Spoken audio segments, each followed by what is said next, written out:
I sit cross-legged in front of a blank white wall. The only texture, the only interest that draws the eye are the smooth lines of cement that interrupt the seamless bricks, and the pockmarks and holes where bubbles once formed, slightly diminished by thick globs of white paint, turned yellow and gray from many a rainstorm and unforgiving sunny days. I sit cross-legged in front of this blank white wall. Cocking my head to one side, I can see something in the paint. I stand up, my finger dripping with blue, and my hands stain the wall and open up a sea. An ocean so big it threatens to flood the entire street. Only the single wall of inlaid bricks keeps it at bay. Smiling, I wipe my hands dry on my pants. I search for white and brown and black.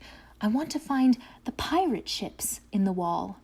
Green becomes feathery palms on an island of gold sand.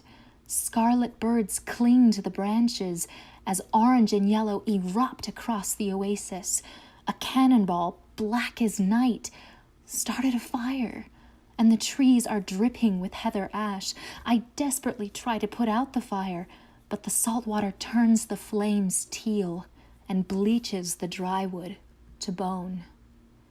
The ships are in tatters, slightly smoking, the crewmates hanging on driftwood or swimming to the smoldering shore until something dark glides beneath them. One gigantic steely tentacle breaks the surface, capturing 3 sailors for its afternoon meal. I paint ropes, I paint more wreckage, I paint mermaids, their jewel-toned tails glistening in the sun to save the others from their watery graves, and I watch in horror as harpoons snag them, digging beneath their scales.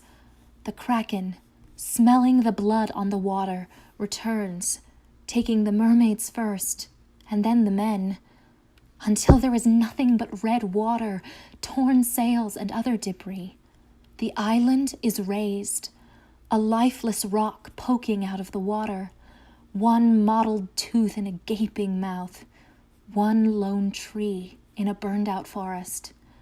Who said blank white walls were boring?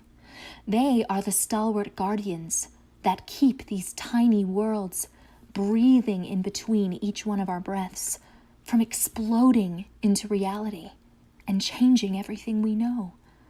Although, I wonder what would happen if we had another ocean.